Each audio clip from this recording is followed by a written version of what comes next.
अल्हम्दुलिल्लाह नहमदुहु व नस्तईनुहु व नस्तगफिरुह व नु'मिनु बिही व नतवक्कलु अलैहि व नऊज़ु बिल्लाहि मिन शुरूरि अनफुसिना व मिन सय्यिआति अमालिना मन यहदिल्लाहु फला मुदिल्ल लहु व मन युद्लिल फला हादिय लहु। अल्लाहुम्मा सल्लि अला मुहम्मद व अला आलि मुहम्मद कमा सल्लैता अला इब्राहीम व अला आलि इब्राहीम इन्नका हमीदुम मजीद। अल्लाहुम्मा बारिक अला मुहम्मद व अला आलि मुहम्मद कमा बारकता अला इब्राहीम व अला आलि इब्राहीम इन्नका हमीदुम मजीद।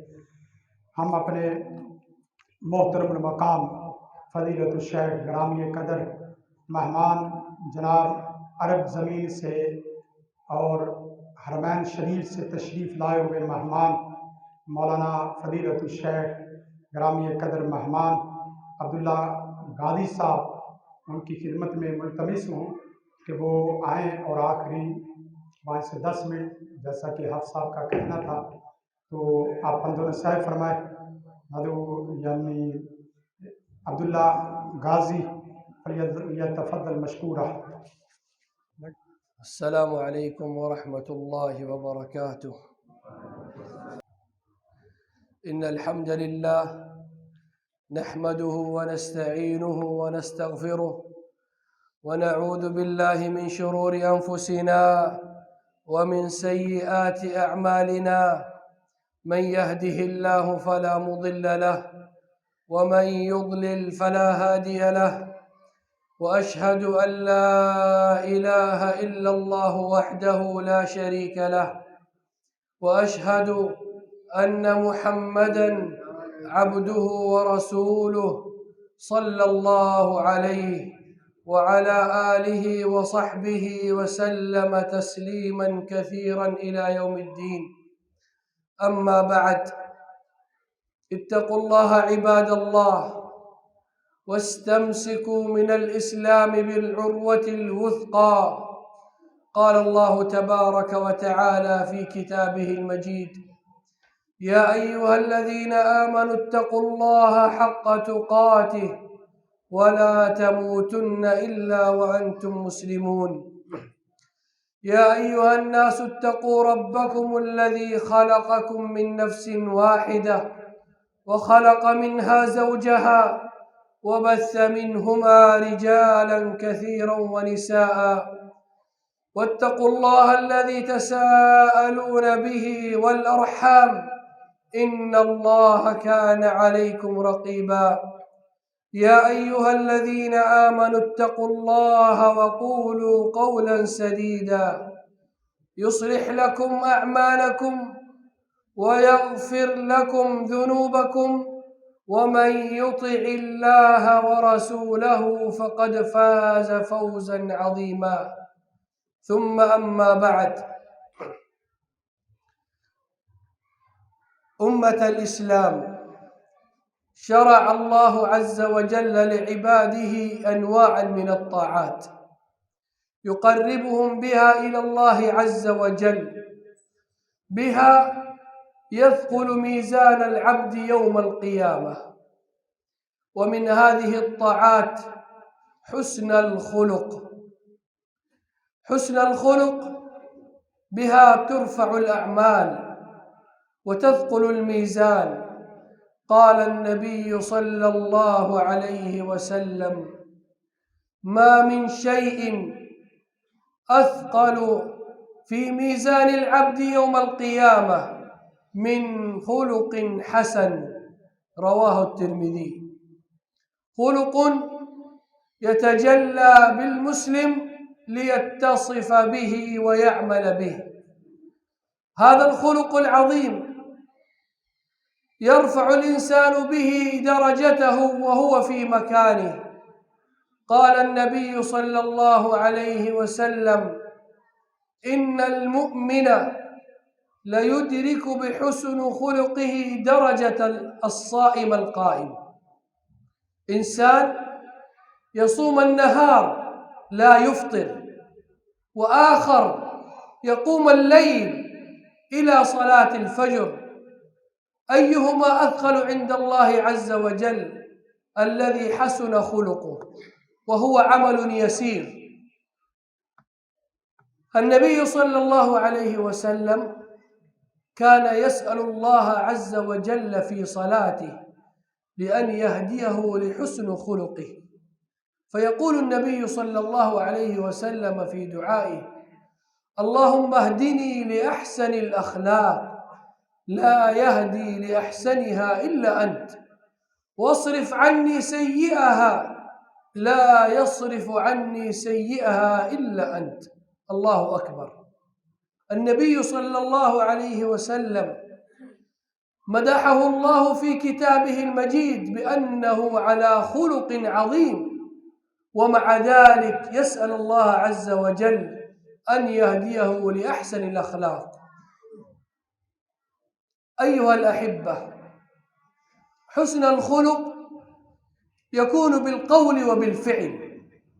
يقول النبي صلى الله عليه وسلم: اتقوا النار، اتقوا النار ولو بشق تمرة، فإن لم تجدوا فبكلمة طيبة. الله أكبر. هذا حسن الخلق، كما يكون بالقول يكون باللسان. واسمعوا يا رعاكم الله إلى هذا الحديث العظيم الجليل من النبي صلى الله عليه وسلم: كل إنسان منا يتمنى يوم القيامة أن يكون بجانب النبي صلى الله عليه وسلم بالجنة.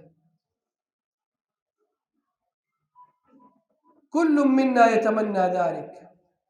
النبي صلى الله عليه وسلم في أعالي الجنان. كل منا يتمنى يوم القيامة أن يكون بجوار النبي صلى الله عليه وسلم يوم القيامة. فأي عمل هذا يجعلك أن تكون في جوار النبي صلى الله عليه وسلم؟ ليس الجهاد ولا الصلاة ولا كثرة العبادة. اسمعوا لهذا الحديث. يقول النبي صلى الله عليه وسلم في حديث رواه الترمذي: إن من أحبكم إلي وأقربكم مني مجلسا يوم القيامة أحاسنكم أخلاقا. الله أكبر. هذا العمل اليسير يجعلك أن تكون من المرافقين في الجنة للنبي صلى الله عليه وسلم. إن من أحبكم إلي، أي لا يوجد أحد أحبه في الدنيا. وإن من أقربكم مني مجلسا، لا يوجد أحد أقرب مني مجلس يوم القيامة. من هو ذلك الشخص؟ من هو ذلك الشخص؟ الذي حسن خلقه. الله أكبر. حسن الخلق، حسن الخلق أيها الأحبة منزلته عظيمة عند الله عز وجل، وثوابه عظيم، تنال به رفعة الدرجات في الدنيا والآخرة. فما معنى حسن الخلق؟ كل منا يسأل هذا فضيلة حسن الخلق. فما هو حسن الخلق؟ الصحابي الجليل ابن جرير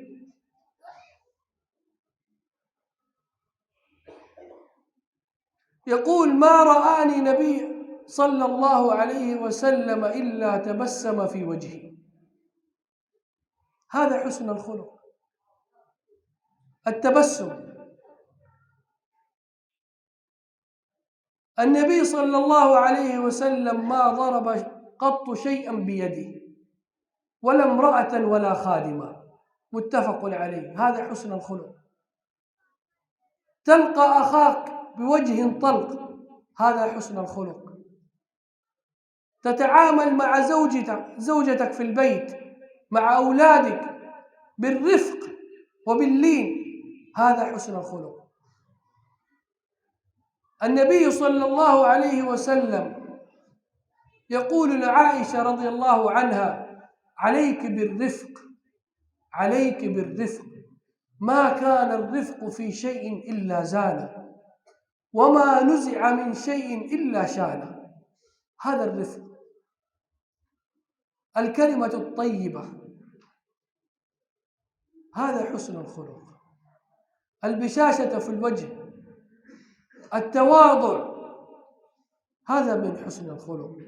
نسأل الله عز وجل أن يرزقنا وإياكم هذا الخلق الجميل، ونسأل الله عز وجل أن يمنحنا هذا الخلق الذي كان يدعو النبي صلى الله عليه وسلم في صلاته، وهو أعظمهم خلقا، زكاه الله عز وجل من فوق 7 سماوات بقوله تعالى: وإنك لعلى خلق عظيم.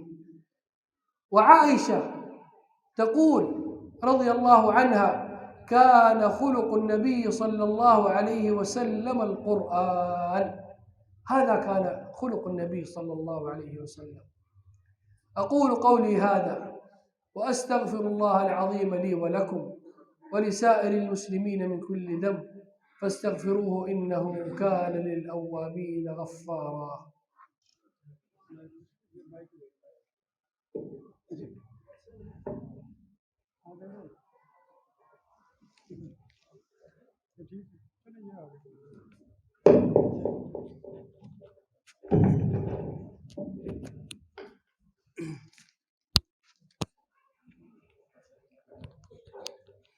السلام علیکم ورحمۃ اللہ وبرکاتہ۔ بس مختصر ترجمہ آپ سماعت فرما لیں، جیسا کہ شیخ گرامی فضیلت الشیخ حافظ آبادی صاحب نے جو فرمایا۔ سب سے پہلی بات 2 پوائنٹ بتاؤں گا۔